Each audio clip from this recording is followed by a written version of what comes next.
돈은 중요하다. 폴 스티븐스 클라이브림 4장 하나님과 황제에게 바치기.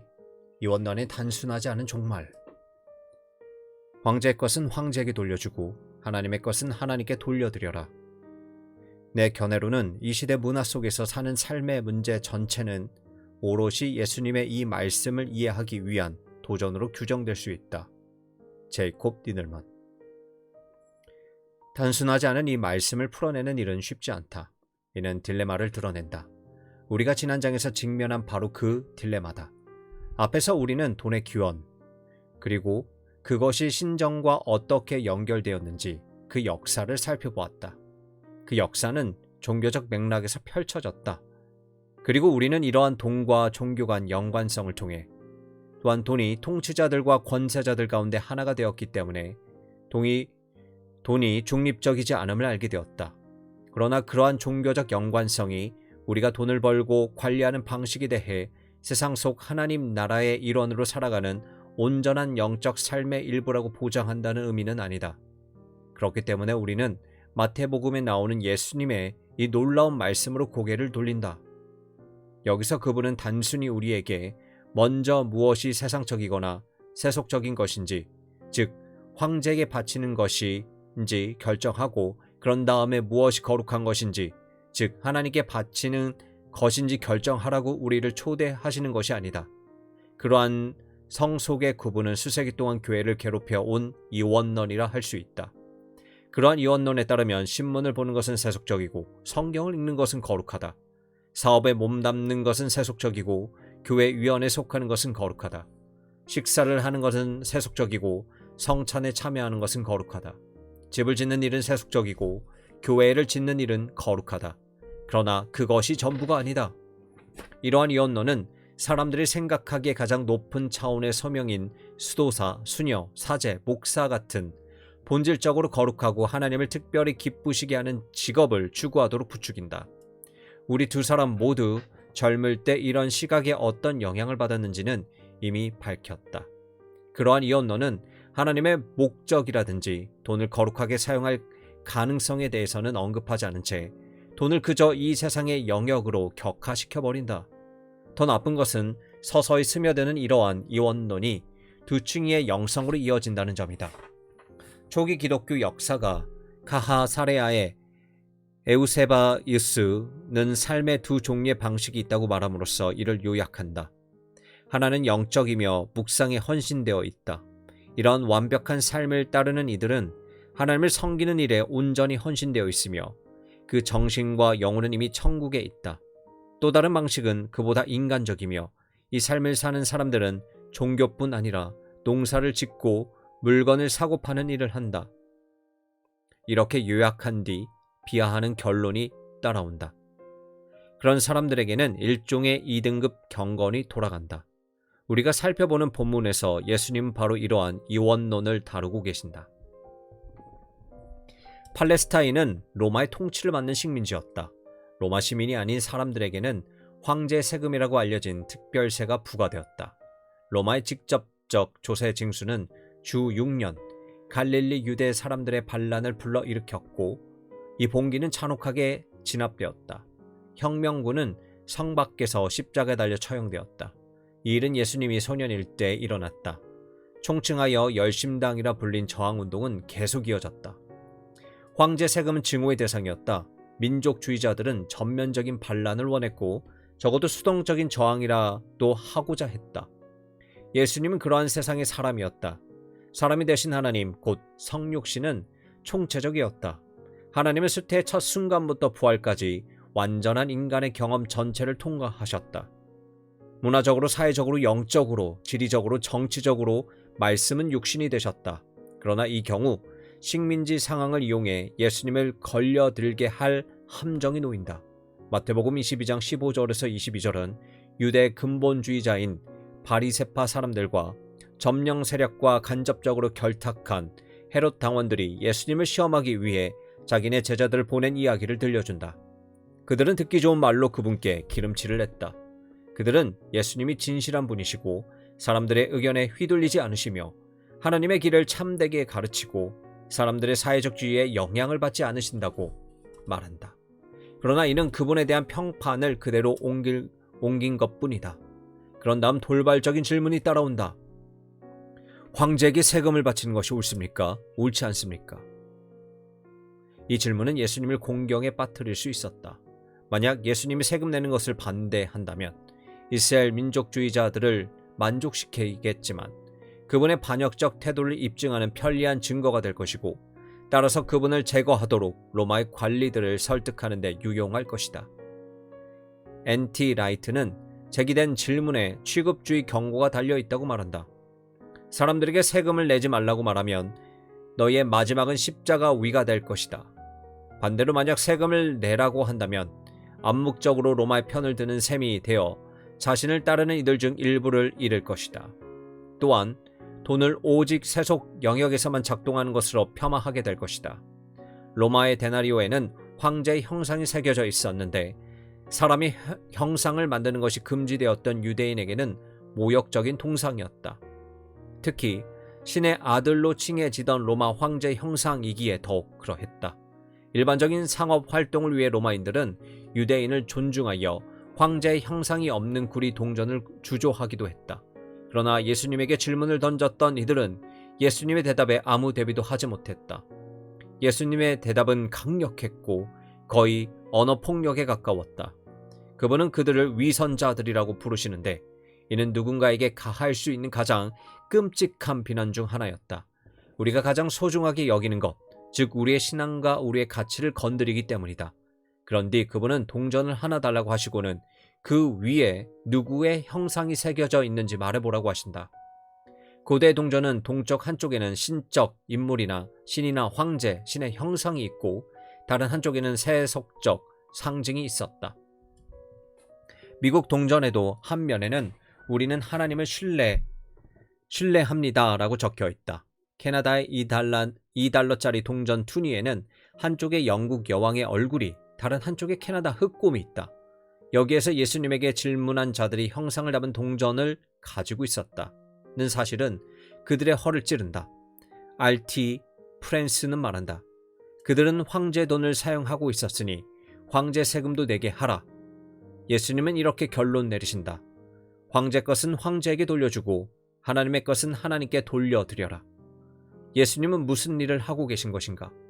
예수님은 오늘날 기독교의 일반적인 관례처럼 우리 돈의 10%를 교회에 헌금하고 30%는 황제에게 혹은 현 정부에 세금을 낸 뒤 나머지는 우리의 것으로 사용하면 된다고 제안하시는 것이 아니다. 이런 관례는 돈을 거룩하게 사용하는 것과 세속적으로 사용하는 것을 분리하며 그것이 오늘날 은밀히 스며들어 거의 모든 것을 지배하는 이원론이다. 아주 특별한 이 사건에서 예수님은 돈이 거룩한 목적을 지닐 수 있다고 단언하신다. 그분은 신성한 목적과 이 세상에서의 의무를 동시에 만족시키고자 하는 바람을 성취하셨다. 그리고 짓궂게도 하나님께 돌려드리는 것이 무엇을 의미하는지 답을 주지 않고 남겨놓으신다. 그 숨은 뜻을 찾아내기 위해서는 구약의 영향, 주변의 그리스 문화, 동서양 역사에서 성속 유언론의 발전 과정을 함께 살펴보아야 한다. 유언론의 이 모든 요인들은 오늘날의 교회에서도 발견된다. 옛 언약 아래에서 히브리 사람들은 평범한 것과 거룩한 것을 구별하도록 배워야 했다. 예를 들면 이것이 너희가 대대로 영원히 지켜야 할 규례이다. 너희는 거룩한 것과 속된 것을 구별하여야 하고 율법은 거룩한 장소, 거룩한 행위, 거룩한 사람을 세웠다. 그러나 하나님은 그리스도의 오심을 통해 새로운 뭔가를 행하셨다. 모든 믿는 자들을 제사장으로 삼으시고 모든 믿는 자가 예언자가 되게 하시며 모든 믿는 자가 왕처럼 다스리게 하신 것이다. 거룩함은 돈을 다루는 것과 같은 이 세상의 삶과 관련된 문제에서 우리를 분리시키지 않는다. 거룩함이란 모든 것을 하나님께 그리고 하나님의 목적을 위해 드리는 것이다. 로마에서 보듯 바로 이것이 신약의 급진적 메시지이자 하나님 나라의 메시지다. 로마서 12장 1절에서 2절에서 사도 바울은 우리 육신의 삶 전체를 하나님께 산 제물로 드리고자 권한다. 바로 그것이 우리가 드릴 합당한 예배이기 때문이다. 이것은 겉보기에 세속적인 모든 의무를 포함하여 삶의 100%를 하나님과 하나님의 목적에 드리는 것을 의미한다. 놀랍게도 신약 성경에서는 1세기 그리스도인들이 예배드리러 갔다는 말이 한 번도 나오지 않는다. 그들은 일주일 내내 예배드리고 있었다. 그들은 상호 교화를 위해 모였다.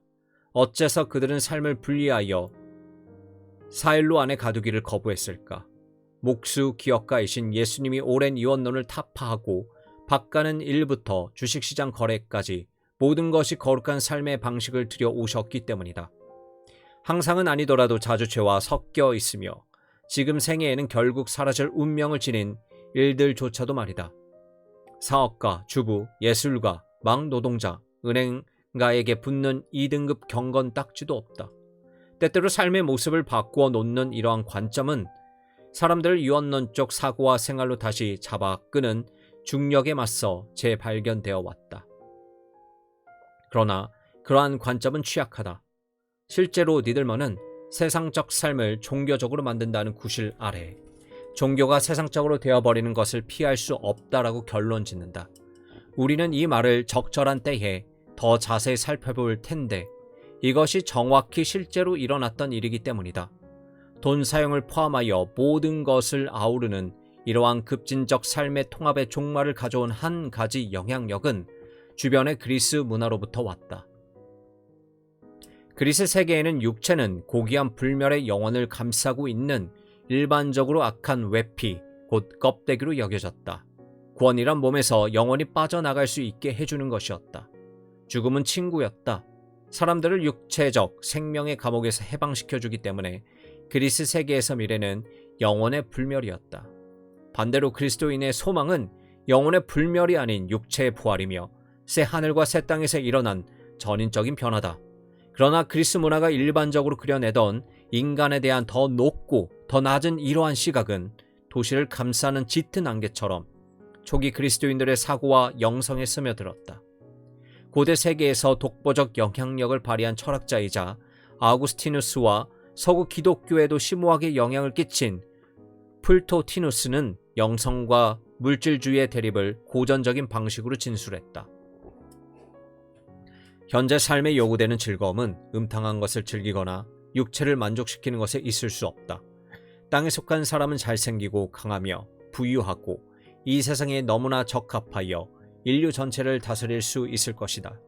그러한 유혹에 넘어간 이 어리석은 자를 선망할 일은 없을 것이다. 반대로 현자는 육체 요구에 무관심함으로써 그 폭정을 점차 마멸시켜 갈 것이다. 아리스토텔레스에게 상업은 노골적으로 비뚤어진 것은 아니더라도 본질적으로 의심스러운 것이었다. 돈을 받고 어떤 일을 하는 사람은 누구든 본질상 진정으로 자유로운 사람은 아니다. 대부분의 초기 교부들은 이러한 더 높고 더 낮은 삶이라는 접근법을 택했다. 수도사, 수녀, 사제는 더 고차원의 삶을, 세상에서 일하는 사람은 더 낮은 차원의 삶을 산다고 본 것이다. 이것은 중세 수도원주의의 우월성으로 체현되어 마르다의 길과 반대되며 더 우위에 있는 마리아의 길로 여겨졌다. 결과적으로 15세기까지 수도사와 수녀, 사제만이 소명을 받은 사람들로 여겨졌다. 칼 바르트는 이를 적절히 요약한다. 중세 전성기에 널리 퍼져 있던 시각에 따르면 세속에 이른 모든 이들의 구원을 위해 참된 순종을 바치는 일에 완전하고도 전적으로 전념하는 이들이 그들의 직업적인 일에서 자유로울 수 있게 하기 위해서만 존재했다. 이러한 태도는 오늘날 교회에서 사업가들을 목사를 지원하는 걸어다니는 수표책으로 보면서 그 돈을 벌기 위해 그들이 하는 일은 거룩하지 않은 것으로 간주하는 이 시대의 사고와 그다지 멀지 않다. 무슨 일이 일어난 것인가? 16세기 프로테스탄트 종교개혁에서 마르틴 루터는 회심과 수도원에 들어가는 것을 동일시하던 중세의 이원론적 결론에 이렇게 대응했다. 그러므로 나는 누구에게도 어떤 수도회나 사제 길로 들어가라고 충고하지 않습니다. 사실 나는 모두에게 그 반대로 충고합니다. 다만 그가 이러한 지식으로 무장하고 수도사와 사제 일이 아무리 거룩하고 고되다 할지라도 하나님 보실 때에는 밭에서 일하는 투박한 일꾼이나 북에 돌아다니는 여인의 일과 조금도 다르지 않는다는 것을 이해하고 있지 않다면 말입니다. 그러나 일종의 구원 공장으로서의 수도원주의에 반대했던 루터는 자신도 모르는 사이 의도치 않게 오늘날 대부분의 서구에서 볼 수 있는 삶의 급격한 세속화에 기여했다. 이 이야기는 크레이크 게이가 쓴 현대 세계의 길에 잘 나와 있다. 그는 이 과정을 밝히기 위해 달고 다른 막스 베버의 책을 살펴본다. 베버는 칼뱅주의가 누군가는 구원을 받도록, 다른 이들은 멸망하도록 선택되었다고 가르친다고 단언했다. 이는 신자들의 불안을 자아냈다. 이전에는 자신이 선택된 자들 가운데 있음을 증명하는 일에 진지한 사람들은 수도원에 들어갔다. 종교개혁가들에 의해 수도원의 문이 굳게 닫힌 이후로 자신이 선택받았음을 증명할 수 있는 유일한 자리는 세상에서 그가 받은 소명이었다. 그러나 칼뱅주의는 세상에서 열심히 일해서 버는 모든 것을 쓰지 않은 검약을 가르쳤다. 베버는 이러한 세상적인 금욕주의야말로 자본주의가 번창하는 데 정확하게 필요한 상태라고 주장한다. 그의 분석은 완전히는 아니더라도 대체로 옳다. 잠 프랑크 포지는 그것을 이런 식으로 쓴다. 오직 세상의 실제를 실험의 현장으로, 개인을 그러한 현장에서 역동적 설계를 추구하면서 쉼없이 일하는 바짝 긴장한 존재로 탈바꿈시키는 종교적 비전만이 그러한 영감을 제공할 수 있었다고 설득력 있게 말할 수 있다. 베버에 따르면 바로 이것이 칼뱅주의가 제공한 것이다.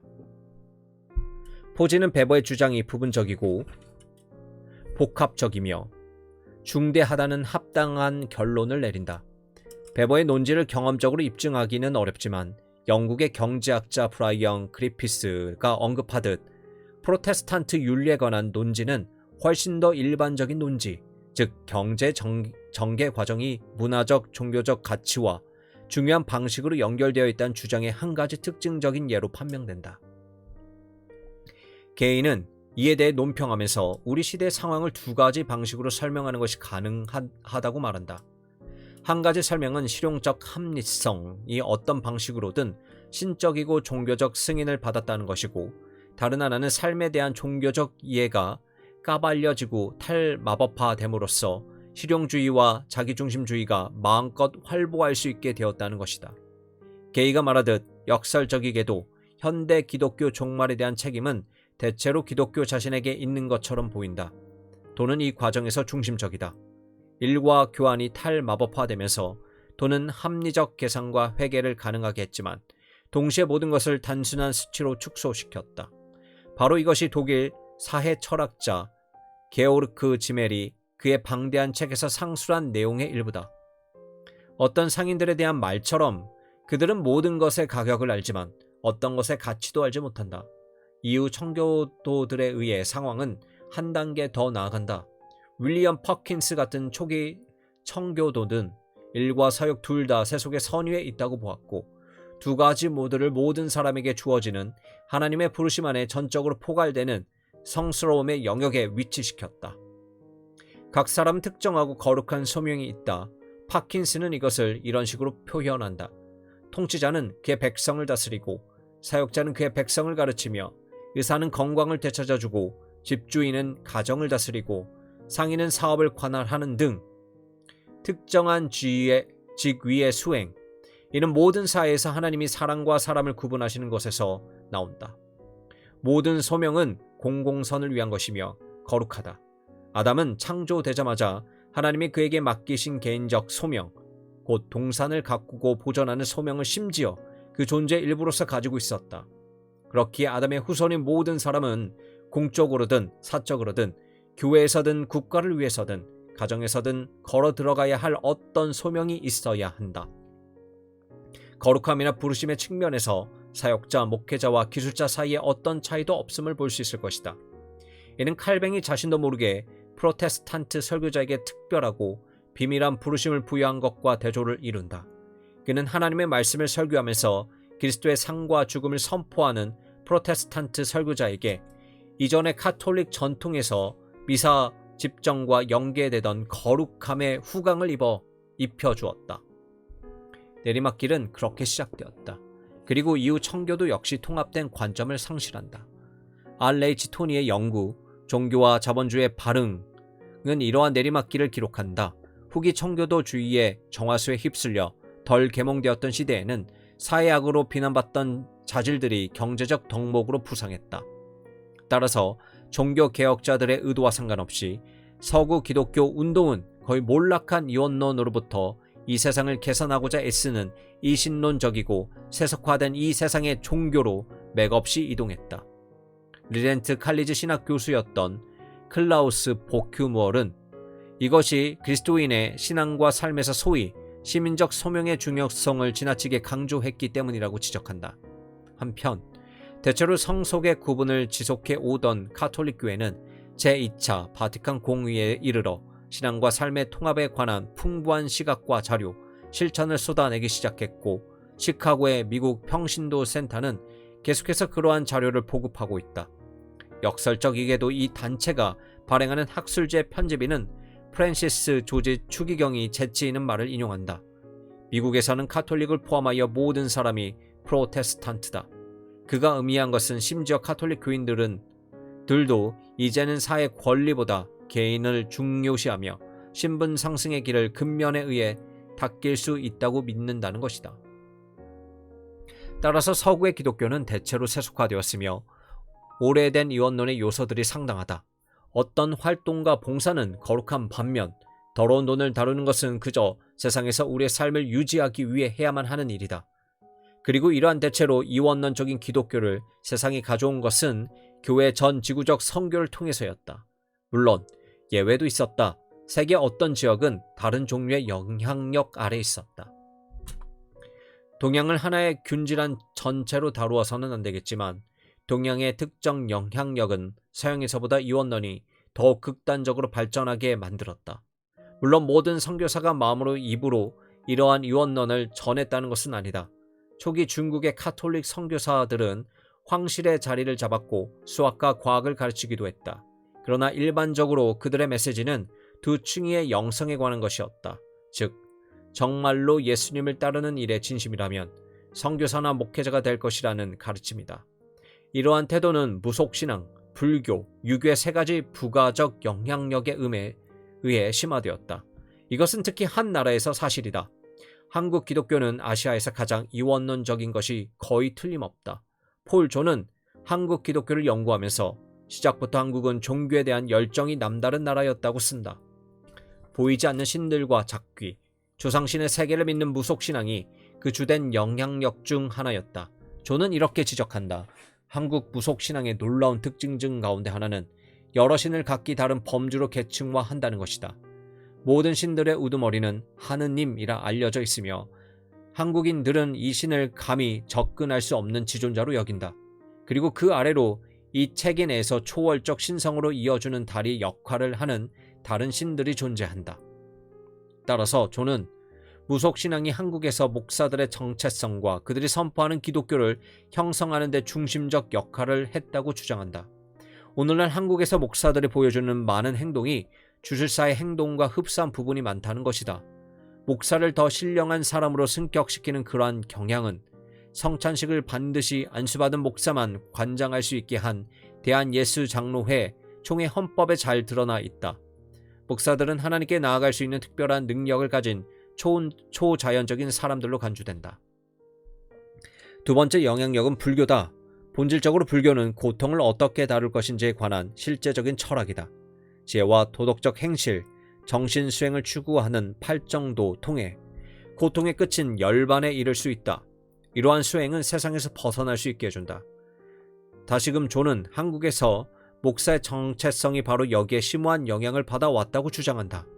본질적으로 목사란 거룩함을 추구하고 하나님의 종이 되는 일에 헌신하기 위해 세상적인 일들, 때로는 높은 보수를 받는 직업도 포기한 수도승이다. 불교와 마찬가지로 한국의 목사들은 아픔이나 고통이 없는 내세에 대한 설교를 많이 한다. 이영우는 기독교 종말론은 그 자체로 현재 삶을 부정하고 저 세상을 지나치게 강조할 위험을 안고 있다고 조언한다. 세 번째 주요 영향력은 유교다. 아시아 전역에서 유교는 가정관계, 사업에 강력한 영향력을 발휘한다. 그것은 본질적으로 충, 효, 인, 의를 심어주는 철학이다. 그 목표는 인간관계 조화를 이루는 것이다.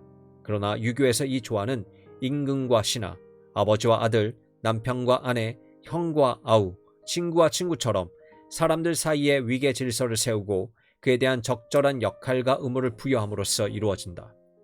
특히 한국의 기독교에서 이러한 유교 문화가 지배적이라는 사실은 폭넓게 인정되고 있다. 제슨 맨드릭은 세계기도정보에서 이렇게 지적한다. 때로 지도자들은 너무 권위적이다. 목사의 드높여진 지위는 성경적 종의 리더십을 가로막고 분열과 사람 숭배를 불러오며 제자도를 방해한다.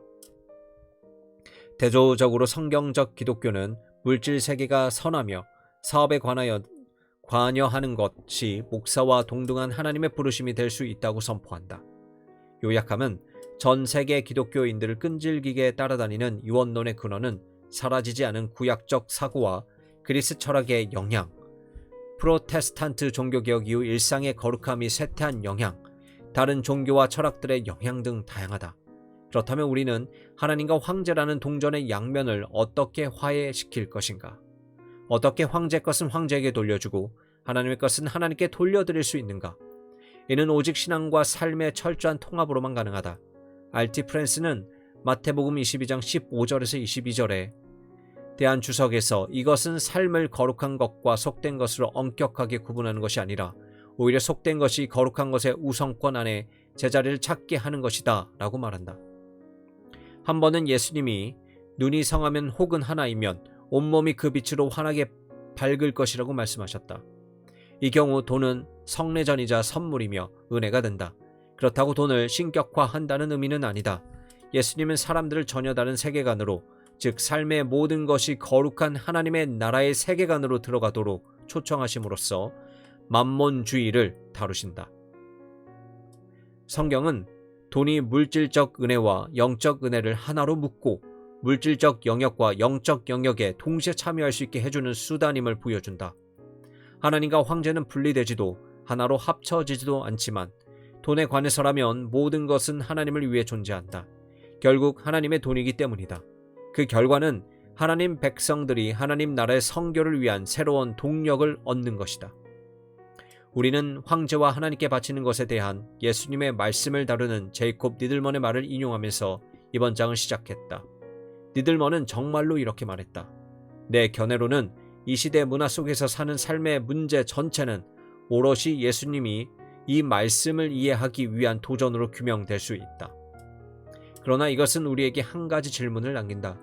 황제 것은 황제에게 돌려주고 하나님의 것은 하나님께 돌려드리는 것에 이러한 반이원론적 통합이 대체로 민주적 자본주의가 지배하는 오늘날의 세상에서도 작동할 수 있는가? 다른 식으로 말하면 만약 오늘날의 황제가 자본주의 체제라면 어떻게 해야 할까?